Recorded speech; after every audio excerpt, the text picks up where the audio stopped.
Hello student, आज हम बात करेंगे डीएनए की।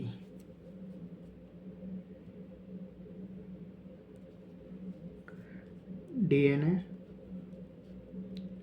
इसको डिस्कवर्ड किया था फ्रेडरिक मिस्चर ने।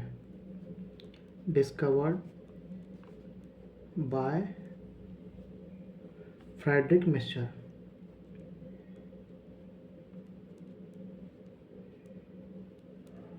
फ्रेडरिक मिस्चर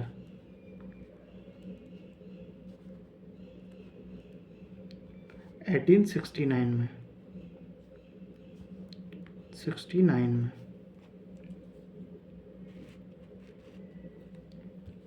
यह पॉलीमर होता है राइबोन्यूक्लियोटाइड का। पॉलीमर ऑफ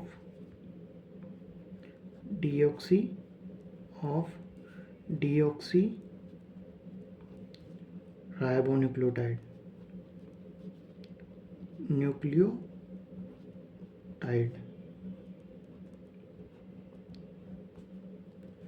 ये न्यूक्लियोटाइड होते हैं DAMP,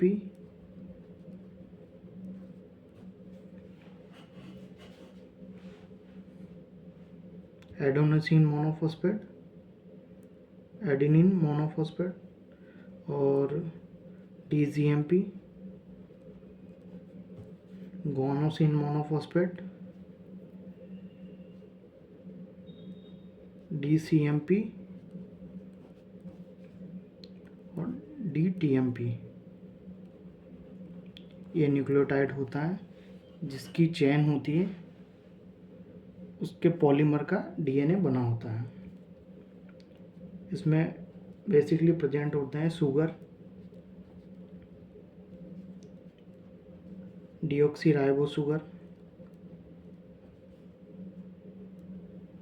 डीऑक्सीराइबोस। इसमें डीऑक्सीराइबोस शुगर प्रेजेंट होती हैं। और नाइट्रोजन बेस की बात करें तो एडेनिन, ग्वानिन, साइटोसिन और थाइमिन। इस फोटो में लिख रहा हूँ। यह सेल का largest biomolecule of the cell है। Largest biomolecule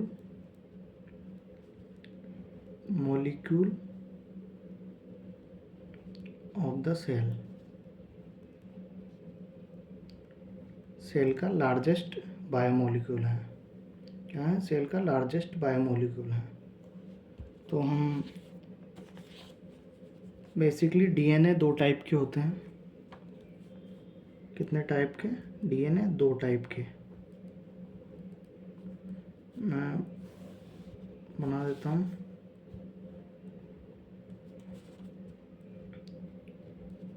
nuclear DNA,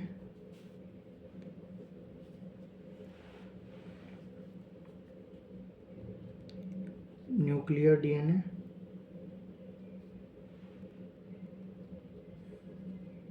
nuclear DNA और एक्स्ट्रा न्यूक्लियर डीएनए।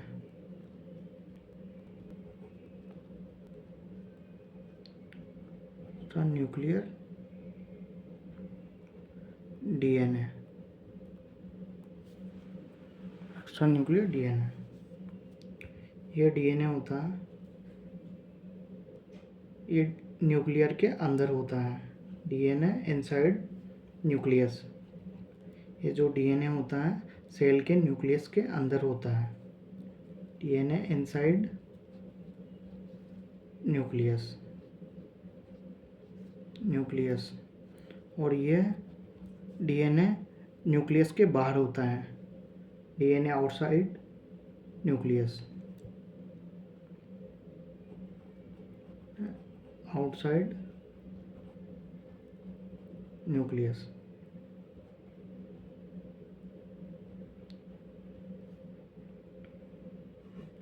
या डीएनए आउटसाइड भी लिख सकते हैं, न्यूक्लियस के बाहर होता है। तो डीएनए इनसाइड, डीएनए आउटसाइड। ये जो बेसिकली मिलता है डीएनए आउटसाइड द न्यूक्लियस। ये जो मिलता है माइटोकॉन्ड्रिया और प्लास्टिड में इसमें माइटोकॉन्ड्रिया प्लास्टिड जो कि प्रोकैरियोट होती है,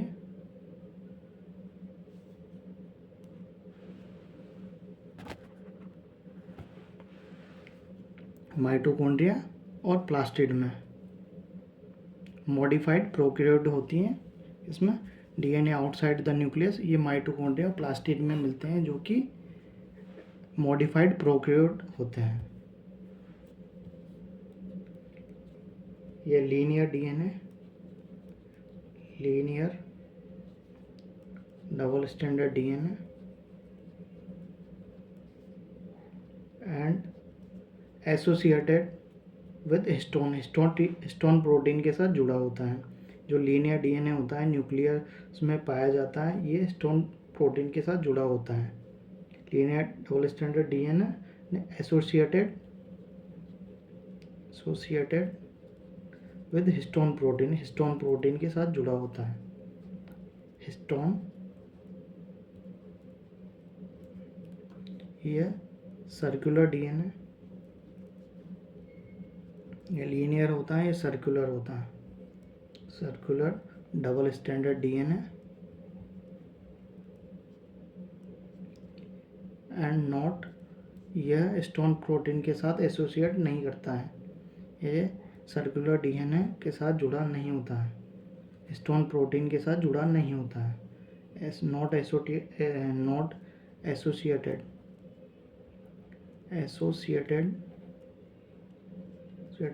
विद हिस्टोन प्रोटीन के साथ जुड़ा नहीं होता है। बेसिकली एटी रिच होता है, इसमें एडेनिन और थायमिन की मात्रा ज़्यादा होती है। किसके कंपैरिजन में?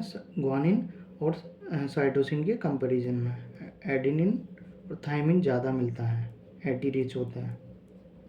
और ये ग्वानिन और साइटोसिन रिच होते हैं, जीसी रिच होते हैं, इनको जीसी रिच बोलते हैं। क्या बोलते हैं? जीसी रिच बोलते हैं। ये सेल साइकिल की एस फेज में रेप्लिकेट करते हैं। किसमें? सेल साइकिल की replication in S phase of cell cycle, in S phase, ये सेल साइकिल के एस फेज में रेप्लिकेट करते हैं। यह कैन रेप्लिकेट एनी फेज, ये कोई बेसिकली कोई फेज नहीं होती है, किसी भी फेज में रेप्लिकेट कर सकते हैं। मेन फेज नहीं होती हैं, किसी भी फेज में रेप्लिकेट कर सकते हैं। Can replicate in any phase.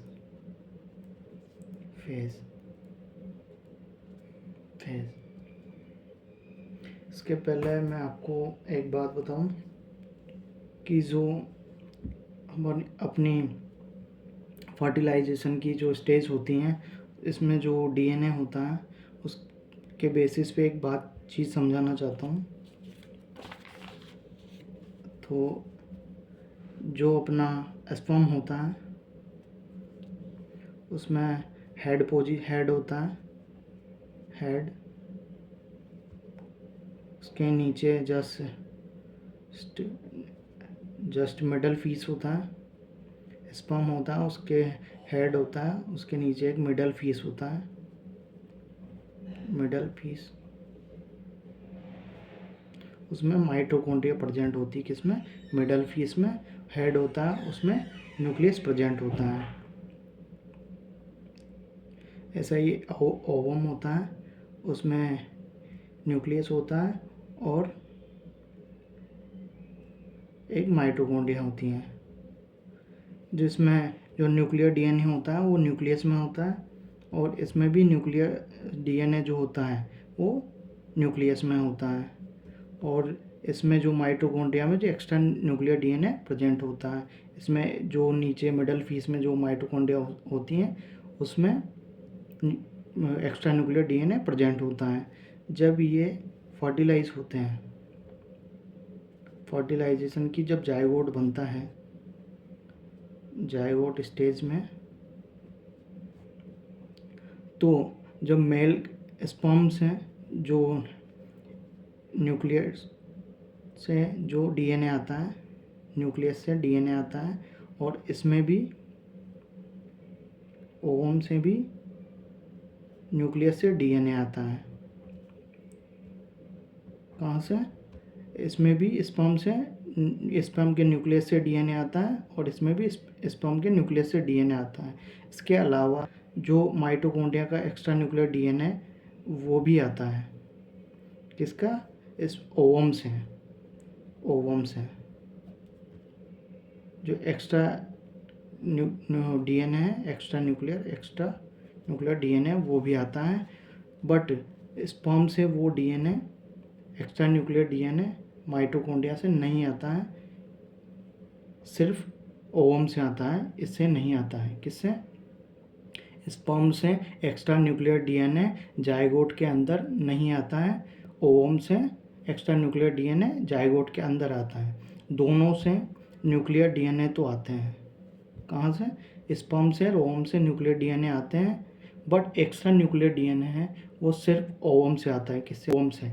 ये इसमें मेन बात है, जो एक्स्ट्रा न्यूक्लियर डीएनए है वो सिर्फ ओवम से आता है, स्पर्म से नहीं आता है। स्पर्म के मिडल पीस में जो माइटोकॉन्ड्रिया है उससे नहीं आता है। इसलिए तो हम कहते हैं माँ को शक्ति का रूप कहा जाता है। क्या? माँ को शक्ति का रूप कहा जाता है, क्योंकि जो एक्स्ट्रा न्यूक्लियर डीएनए है वो माता से आता है, उसके ओवम से आता है। जो ओवम होता है उसमें माइटोकॉन्ड्रिया होती हैं, माइटोकॉन्ड्रिया एटीपी होती हैं, इसलिए हम शक्ति का रूप मानते हैं। बेसिकली बात है कि एटीपी कहाँ से मिलता है? ओवम से। ठीक है, ये बात थी। इसलिए हम कहते हैं कि बायपेरेंटल इनहेरिटेंस, जो न्यूक्लियर डीएनए होता है वो बायपेरेंटल इनहेरिटेंस होता है, वो दोनों से आता है। किससे? जो न्यूक्लियर डीएनए है जो बायपेरेंटल होता है, बायपेरेंटल दोनों से आता है, बायपेरेंटल इनहेरिटेंस। जो न्यूक्लियर डीएनए है, इनहेरिटेंस क्या देखा है अपन ने? जो न्यूक्लियर डीएनए है जो दोनों से आया, तो इसलिए न्यूक्लियर डीएनए में लिख देंगे, न्यूक्लियर डीएनए में लिख देंगे बायपेरेंटल इनहेरिटेंस। और जो एक्स्ट्रा न्यूक्लियर डीएनए है वो सिर्फ एक से आता है, इसलिए इसको लिख देंगे यूनिपेरेंटल, यूनिपेरेंटल, यूनिपेरेंटल या मैटरनल इनहेरिटेंस। ये सिर्फ ओवम से आता है, यानी मदर से आता है, मैटरनल या मैटरनल।